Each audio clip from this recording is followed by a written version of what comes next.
si Maria pirmi gining starring sa tanang mga dagkong events sa kinabuhi ni Jesus. Unsa may rason kay bao mo? Hilo mo kayo. Lingi ay mong tupad ina hibaw ka. Anong mag-apil-apil maginas Maria? Pirmi maginas siyang starring. Tungod kay siya man maoy inahan gyud ni Jesus.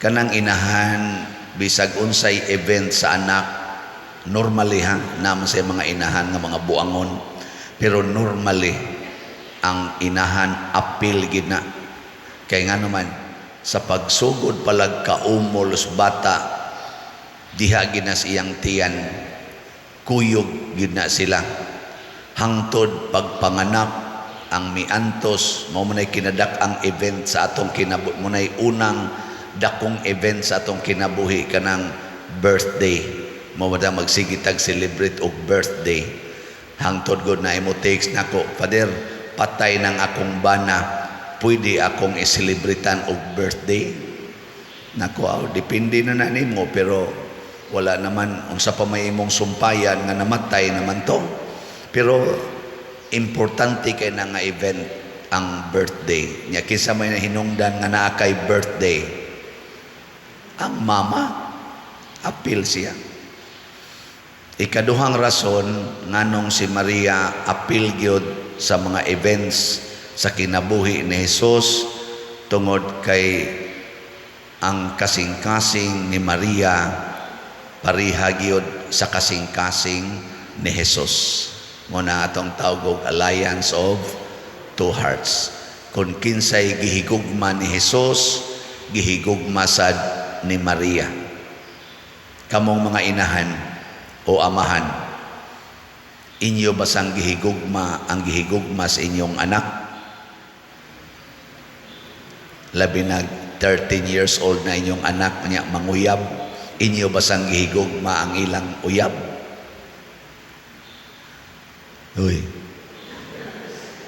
Kasagaran sa mga inahan, kasagaran ba sa mga inahan mubabag sa kalipay sa ilang anak? Kana lang magsigig dagandagan ang anak, layat-layat kalipay nila na, musyagit ko na sila sa kalipay. Ang sunod na itong mabatian, siyagit sa hilak, kay gikusi na sa inahan nga yawanon. Na si Jesus wagid kasuway gikusi ni Maria kay ang kasing-kasing ni Maria o kasing-kasing ni Jesus pariha ra gyud magkahibaw-anay sila. Lingi ay mong tupad ingna mangusi ka sa imong anak.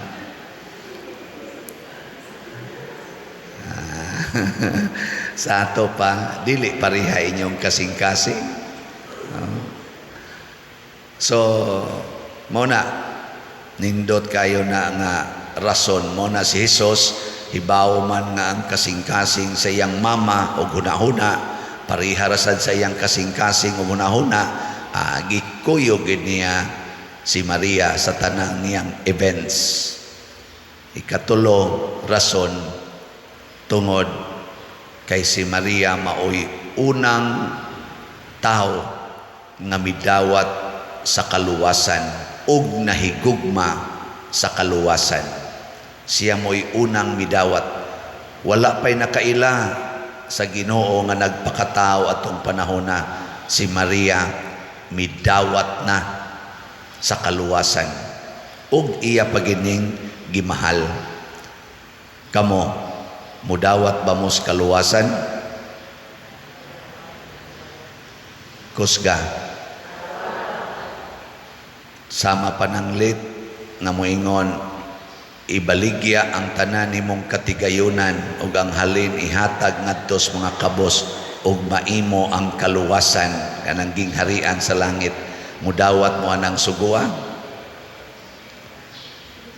Wa na nangahilom na aron ka maluwas pasaylua ang imong isig katao ug kapituan kapito. Mudawat mo na dili. Tira. O niingon pagid si Jesus, aron mo maluwas, higugmaa ang inyong kaaway. Sa mudawat mo na. Wa na mo rin gidumtan. Wa na mo rin sige haglibak.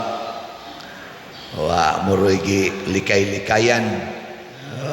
Mga buangon kay tastanan. Si Maria kanang tanang sugua, kana tanan gituman gina niya. Gani ang katapusang sugo para kita maluwas niingon si Jesus itong ebanghelyo kagahapon. Walay laing labing dakong gugma nga ikahatag gawas sa pagpakamatay para sa imong gihigugma. No. Kung ang imong kaaway imong higugmaon, pagpakamatay para sa imong kaaway. Pasabot og iya kang patyon ayaw likay, ayaw sukol. Hasta gani ka nang gitawag natog self-defense, wa na dawatas Ginoo. Nya, saman, kuyog mo na, mudawat mo na, hilom na kayo. Mauna ang kinaiya nga iyawanon. Limited ba? Limited. Mauna si Maria, human na namatay si Jesus, iyang anak, sige gyapon siyang pakita, labi na gyud, kung mo grabe na gyud ang sala. Mupakita gid siya, kay kahibaw siya nga kining mga anak nako, nga mga kalibutanon, mga limited kay niog, kaning gugma. Magsigilan ni sila gyud, nituo ko sa Ginoo. Matuman ang imong pagbuot dinhi sa yuta maingon sa langit, pero mukalit lang ni sila og tipas sunod panahon. Pareho daning magmisa ta sa may inyong giaris pagmisa, simbas Ginoo o simbas inyong kwarta. Kusga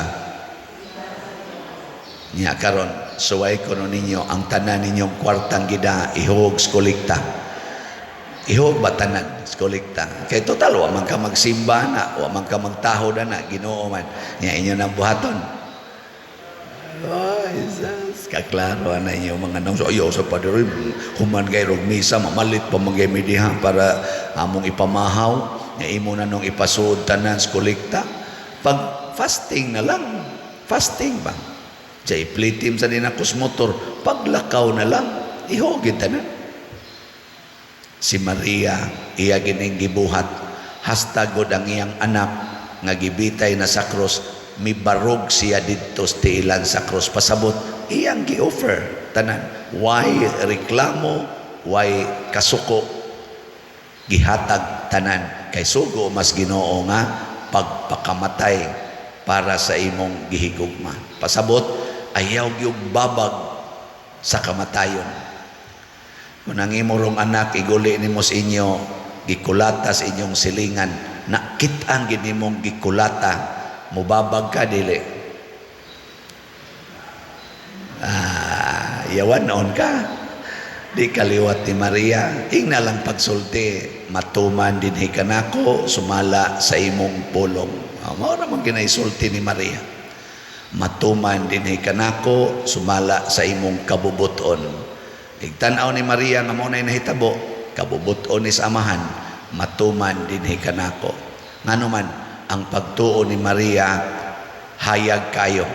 Kahibaw siya nga ang Dios Amahan nga maoy makagagahom sa tanan, nga matud pa sa atong tubag sa Salmo, ang Dios nga makagagahom naghimog dagkong mga butang dinhi kanako, santos ang iyang ngalan. Kahibaos Maria nga matag hitabo sa kinabuhi dinhi sa kalibutan, nahibaw ang Amahan. Nya kung dili mo babag ang Amahan, pasabot iya ng kabubuton mo na matuman ang imong pagbuot. Mo na isulti ni Maria. Nga naman, waday mahibaw ang Diyos Amahan ng imong bana nangabit. Wa mahibaw? Mahibaw. Waday mahibaw ang Diyos Amahan ng imong asawa nangabit sad. Nahibaw. O niya, nganong gitugutan man sa amahan, nga mulampos ang ilang pagkinabitay niya, muuli pagyod ini kakaadlawon dias inyo. Unsa may pasabot ana? Unsa may pasabot? Nga dawata sad na ang nangabit. Nga higugmaa sad nang nangabit. Nga atiman na sad nang nangabit. Mo na ikabubuton. Nya ikaw nga naigo aning maong sitwasyon, mudawat ka o masuko? Hoy, tubag. Oh, nawa na mo to. Tubagalan ko, masuko o mudawat? Tugas tinod. Inikasuko nimo ang mahal nga Birhen Maria maningkamot sa paghupay nimo. Mao na moingon dayong mahal nga Birhen, pagampo, liguna ang imong pagampo, kay ang yawa mihari na sa imong kasing-kasing. Matod pa ni San Pedro, sukli ang yawa, liguna ang imong pagtuo. Amo na ang mahal nga Birhen mitudlo ngadto sa tulo ka bata, pagampo sa rosaryo alang sa conversion of sinners and protection of the world gikan sa atake sa yawa. Pray the rosary every day. Muna nga akong papagmama katubit ang hinumdo mo, nalimot ko sa tong tuiga 1970s ba to, nga miduaw din ang katong imahin sa Fatima gikan sa Portugal siguro to, mission ba duaw ning sugat sad mi ato, hanap pa kay sa kumpananaw kay bata pa mi, sugat mi ato dito mga ito di agi skina Banawa tingay mi ato galingkod, dugay kay ming paabot kay moabot ng Fatima nya human gi-implement dayon to ang kaning Dawn Rosary or Black Rosary namo dito sa bukid, kay Black Rosary kato magtabok-tabok og rosaryo kada gabi ngadto sa lain-laing balay. Og dito nakat-on og maayo ang akong gidikanan, na memorize nila ang rosaryo hangtod nga kami sige na sa rosaryo. Nya mao na nay among gihuptan hangtod nahimo naming Legion of Mary, hangtod gyud nga bisan pag di gimi kasimba kada Domingo kay bisan gani kada buwan usahay kaduha ra mis usa ka tuig makasimba kay layo-layo among balay sa simbahan, mga 6 kilometers na nakuan gyud nasuod may simbahan. Hangtod ako na pare, buangon ba ako nga pagkatao? Buangon ba? Daghag kabuang. Ako bitan nang naistorya ninyo nga sa una masuko ko sa mong silingan, akong sakon ilang balay, gamay pa ko, ako ding ipangyabo ilang bugas, ilang asin, manimaos ko ba? Labi nagkasabaan ko, di man ko kahimo, gamay pa man ko, ikawa nas balay, sako na ko, pangyabo. Hasta pa ilang mga radyo, akong panglangkaton, ang kana mga wire, gagmay. Nga sa dihang wa ko kasuod sa balay, kay gisiradaan man, kandaduhan, dito may himungaan nga na piso gibutang dito sa laom, kuhaon ako mga piso, akong gilubong siyuta ya pagawas ang upsi gihan akong tirador, hasta patay laging piso. Inana ba noon ako'y kabuang sa una, pero karon wala na biya. Ang ako nalarong bisyo mao ang pagpamaligyag slots. No? Mao na lang yun ay akong nahibilin nga bisyo kaning pagpamaligyag slots para itukod sa kumbinto, para ang atong Flores de Mayo mahimong malampuson kana nya unsa man nioyon mo ni akong bisyo, nioyon mangganis Maria, nioyon mangganing Ginoo, kamo na noy di mo yon nya unsa man namalit na mo, ambot nakaapil na baka mo aning atong halin.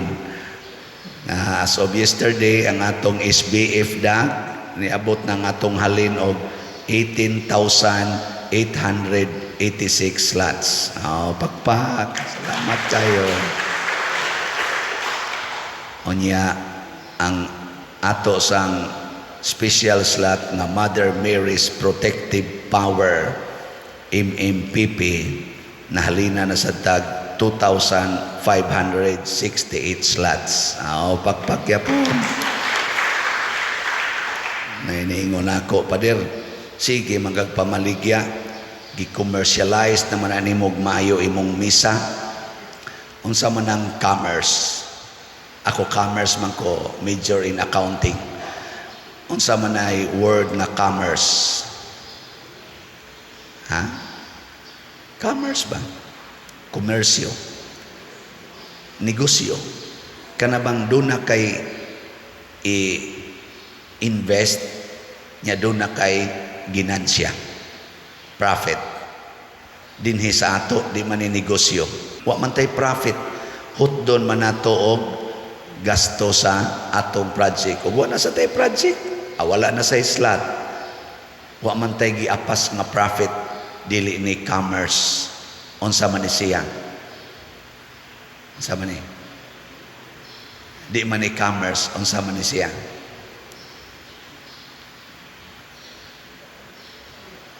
Wa mo kay bawo? Wa sa ko kay bawo. Kining atong gibuhat, this is love. Agape. Pagpaambit sa gugma. Community ang atong gitukod, dili business. Kaluwasan ang atong giapas, dili pagpadato dinhis kalibutan. Mao nay akong giingon nga moapil gani mo aning maong paghigugmaay, pagpinalitay og slots, dunay dakong grasya nga ihatag ang Ginoo. Kaysa atong paghatag sa atong kaugalingon ngadto sa Dios sama sa gibuhat ni Maria, tagaan sa taog ganti sa Ginoo. Si Maria, human siya miapil sa dakong gugma ni Hesus sa kaluwasan, ang nahitabo gitagaan siya dakong ganti. Ug unsa may kinadak ang ganti ni Maria, gihimo siyang Queen of Heaven and Earth. Ug ang iyang lawas wa gidbilin sa kalibutan aron madunot, kung dili sama sa lawas ni Hesus gidasad ngadto sa langit, misaka siya sa langit, assumption, lawas og kalag. Mao nay reward nganuman perfect man ang pagdawat og pagkuyog ni Maria ni Hesus, kuyog sad sila dito sa place of perfection nga mao ang langit. Okay, lingian na imong tupad. Hingna mamalit na tagslat aron ta malangit. Sige. Na mamalit tagslat aron ta malangit. Dili ni negosyo. Unsa man paghigugmaay alang sa Ginoo. Nindog ta.